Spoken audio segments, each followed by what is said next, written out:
Tonight in the first 10 minutes, we are digging into the minds of killers, people who pulled the trigger in some of the most horrific mass shootings in history. Just today, a gunman killed 5 people in Aurora, Illinois, and moments ago, we found out that the shooter was a 15-year employee who was being fired. And yesterday marked 1 year since 17 people were shot and killed inside a high school in Parkland, Florida. This begs the question, what can be done to stop these shootings? For months, our Brianna Whitney has been investigating who many of these shooters are, and some appear to have a common link.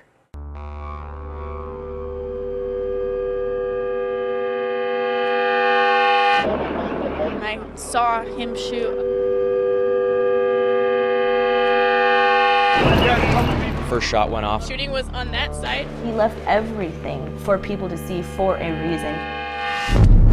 He wanted the world to know what he thought. Because he thought that's how it is in his head is how the world was. He was her childhood friend. Eventually, he was her boyfriend.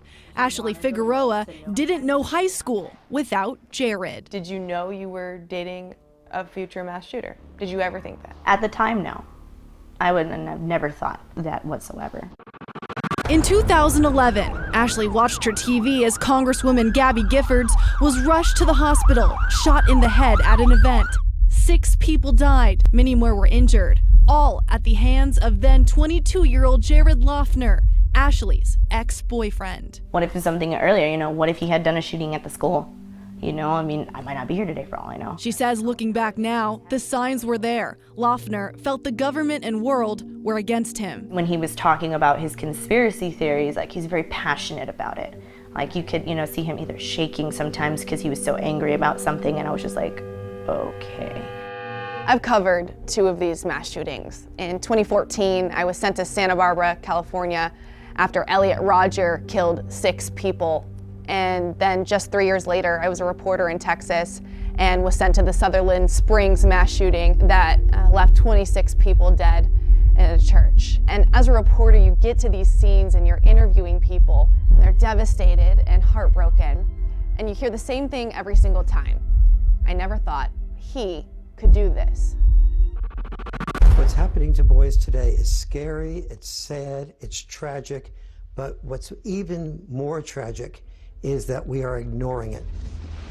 Dr. Warren Farrell, author of The Boy Crisis, has been studying this for decades. He says girls do better in school, have better self-esteem. They aren't the problem.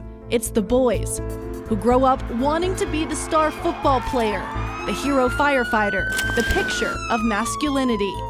And the mass shooters appear to be one and the same: young, white, loners who don't fit this mold. Young white males, especially suburban males, tend to have expectations put on them. And so they feel a lot of shame when they disappoint those expectations. That's when he says the problems start, but he says it's bigger than that. It comes down to something so important, but something no one can see from the outside.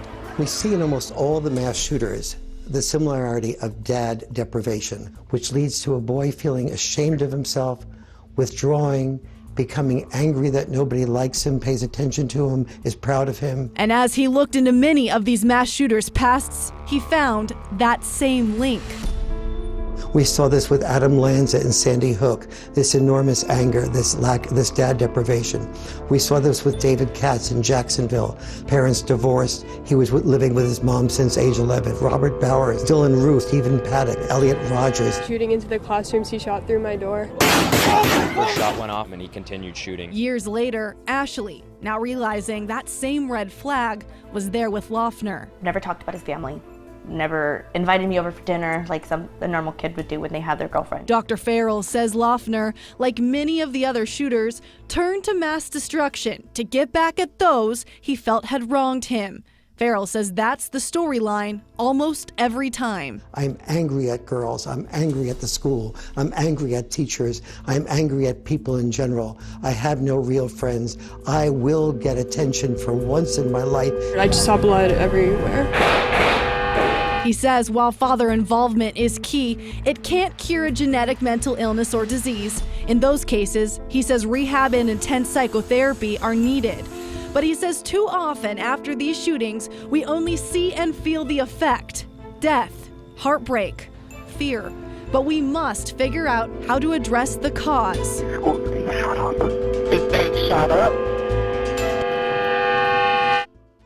It is a tragedy that we will pay for again and again until we learn to care for our sons. And if we don't, shots kept going and going and going. time is ticking before the next one pulls the trigger. And it is an ongoing national discussion of what is behind these shootings. And this is Dr. Farrell's theory. So that also brings up the question, what do you do for kids that do not have that supportive, strong father figure? Right, so I talked to two doctors on this, mental health experts. One of them said it's so important to establish a mentor. They don't want the single mom to feel like they have to do everything. It's important, a church leader, a coach, an uncle, a church leader, anybody that a son can look up to as a positive role model in their life. Okay, and we also want to bring up that obviously there is a major mental illness component to all this. You touched on that. A lot of these mass shooters are late teens, early 20s when mental illness really manifests in young men. So did you learn more about what parents can do if their child has a mental illness? Yes, and I talked to a doctor. He said the most important thing is to tackle professional treatment together as a team, supporting one another, because it's hard. I mean, it's hard to deal with something like this. That will set up the child and the family for the best success possible. All right, another opinion to add to the big discussion, the national discussion on all this. It's a huge topic. Absolutely. Thank you.